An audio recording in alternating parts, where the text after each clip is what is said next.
Europe 1. Le grand direct de la santé, Thomas Joubert, vous êtes entouré aujourd'hui des spécialistes santé d'Europe 1, Sabrina Philippe, psychologue, le docteur Martine Pérez, médecin généraliste, et le docteur Mathieu Calafiore, médecin généraliste. Et on conserve tous les rendez-vous dont vous avez l'habitude tout cet été en direct sur Europe 1. Le lundi, c'est le jour du Comment ça marche, et le Comment ça marche de ce lundi 13 juillet, ce sont les otites, des otites qui font mal, très mal, un mal qui atteint l'oreille. On attrape ça donc en hiver, souvent lié à des rhumes, mais évidemment l'été à cause des baignades à répétition. Mathieu Calafiore, médecin généraliste, nous a rejoint dans cette équipe pour cet été. Mathieu, tout d'abord, bienvenue et expliquez-nous donc qu'est-ce qu'une otite et comment ça marche. Alors, pour expliquer comment ça marche l'otite, il faut d'abord comprendre et d'abord savoir que l'oreille est composée de 3 compartiments. On a l'oreille externe qui va du pavillon jusqu'au tympan. Puis ensuite, l'oreille moyenne, c'est la partie qui est chargée de l'audition. Voilà, l'oreille externe, on y a accès. Voilà, on y a accès exactement, tout ce que vous voulez.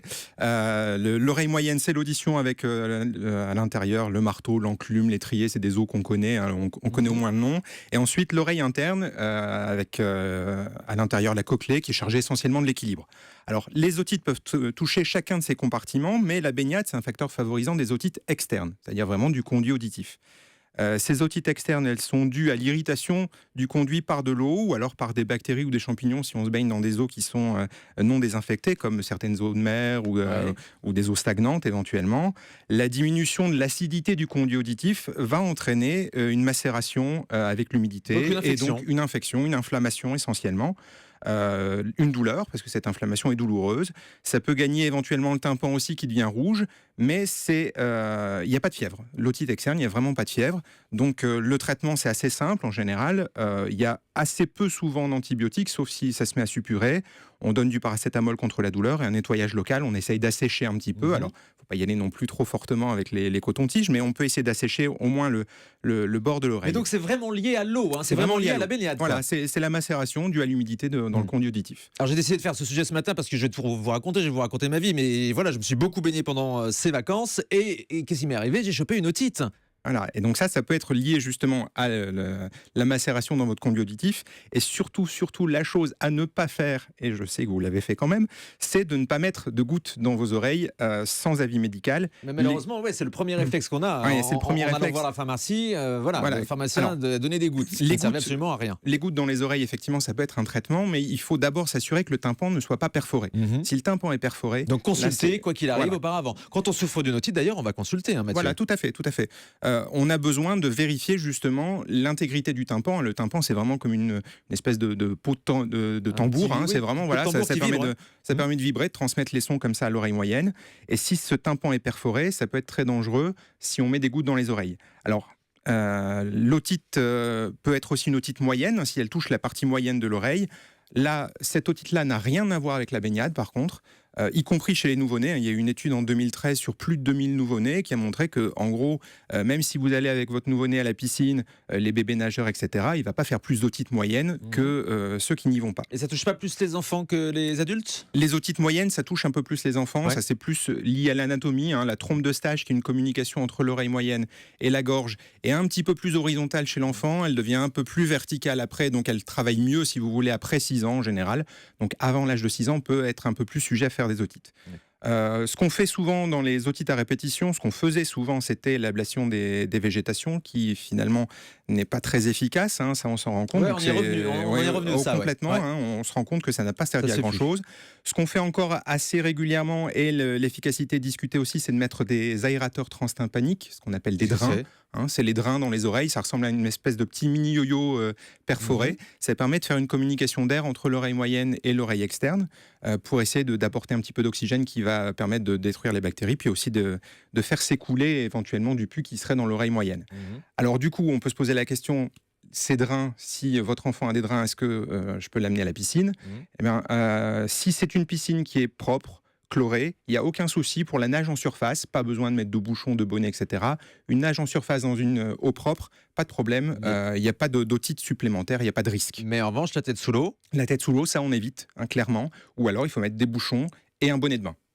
Ouais. C'est pas forcément gracieux, surtout quand on est enfant, le bonnet de bain, honnêtement. Par contre, si on va dans une eau qui est une eau un peu plus stagnante, un lac, une mare, ou éventuellement l'eau de mer aussi. Là, on se protège. Là, on se protège. Même si on reste à barboter en surface, on évite de mettre... on pense à mettre des protections pour éviter que l'eau contaminée puisse arriver jusque dans l'oreille moyenne. Et quand on est adulte, et là c'est une question qui va me concerner très personnellement, pareil, après avoir souffert d'une otite, on évite la tête sous l'eau. On évite la tête sous l'eau, surtout si on n'a pas la notion de comment est le tympan. Il faut d'abord s'assurer qu'il n'y ait pas de perforation dans le tympan. Alors, s'il y a une perforation dans le tympan, ça finit toujours par cicatriser dans la plupart des cas. Ça cicatrise en quelques semaines, donc il n'y a pas d'inquiétude particulière. Mais il faut vraiment s'assurer d'abord que le tympan soit bien intègre. Alors, dernière chose qu'il faut expliquer aussi, parce que ça fait partie des choses de l'été, ce sont un dernier type d'otite, les otites barotraumatiques, les otites qui sont liées à une pression trop importante. Il y a certains sports d'été qui peuvent favoriser ça, le ski nautique par exemple, la plongée aussi, qui entraîne une pression sur le tympan plus importante et qui le fait craquer au bout d'un moment.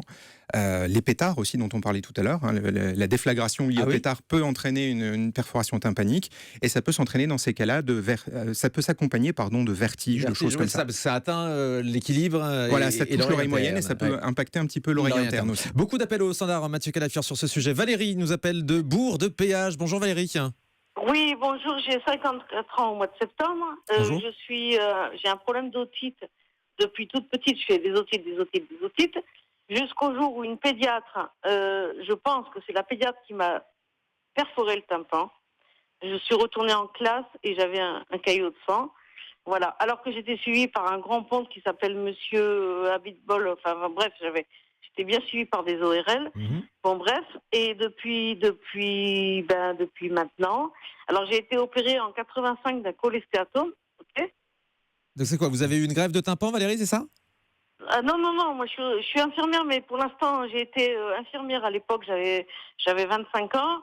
On m'a enlevé le cholestéatome. Et depuis 1985, je vais voir mon ORL qui m'aspire l'oreille, ça me fait un peu mal. Et puis, on met de l'Oflocet, ok? Et il me dit, Valérie, il faudrait penser à fermer cette oreille. Mais le problème, c'est que je suis toujours enrhumée. Et puis, le problème, c'est Donc ça, vous avez, si je comprends bien, toujours le tympan percé, Valérie, c'est ça? Oui. Depuis les années 80, mais il faut faire quelque chose. Mathieu Calafiore vous répond. Oui, on peut envisager dans ces cas-là de faire une greffe tympanique. C'est pour ça que je pensais à ça. Oui, on essaye de refermer en prélevant du tissu de la personne. Très chevelu, souvent. Voilà, on essaye de refermer ce tympan pour essayer de refaire un tympan vraiment complètement intègre, la peau de tambour qui pourra bien vibrer. Il faut s'assurer qu'il n'y ait pas d'infection dans l'oreille moyenne, parce que sinon la greffe ne va pas prendre correctement. Et donc, faire peut-être des prélèvements, ça c'est plus à revoir avec l'ORL pour faire cette greffe-là. On conseille Valérie d'aller consulter absolument. Boris nous appelle de la Coop Chanier. Bonjour Boris. Oui, bonjour Thomas, bonjour à tous. Au fait, pour rejoindre un peu l'auditrice qui vient de parler, au fait, j'ai eu le même sujet. Donc moi aussi, j'ai eu un cholestéatome suite à des paracétèses qui ont été faites durant tout mon parcours. Et donc du coup, en fait, pendant des années, j'ai gardé le tympan ouvert, donc ça s'est infecté et ça a provoqué justement le cholestéatome. Donc par la suite, ça a quand même bien rongé l'oreille puisque c'est descendu dans les trompes. Il a fallu refaire la chaîne ossiculaire et faire une tympanoplastie. Enfin, je crois que ça va être la même chose. Ouais, c'est ça, greffe de tympan. Oui. Donc, ouais. Voilà. Et donc moi, ma question se portait au fait par rapport à mon enfant. Je voulais savoir, est-ce que c'est quelque chose qui était, on va dire, sujet à risque pour mon enfant s'il venait à avoir des otites régulières? Une question héréditaire. Mathieu Calafiore vous répond, Boris. Non, il n'y a pas d'hérédité particulière. C'est vraiment l'enfance qui peut être un facteur favorisant, toujours par rapport à la trompe d'Eustache dont je parlais tout à l'heure, qui est plutôt horizontale au début, verticale après. Donc il n'y a pas de facteur héréditaire.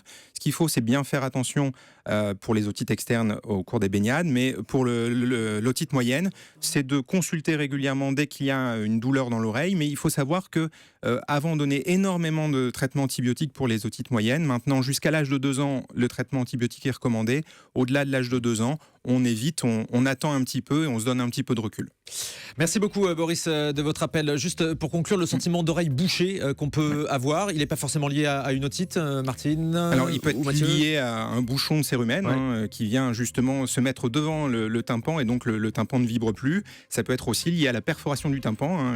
Si vous avez un tambour et que la peau du tambour est craquée, le tambour fait plus de musique. Voilà. Oui, par exemple, très souvent on a des bouchons de cérumen au fond des oreilles, ça arrive, c'est assez fréquent.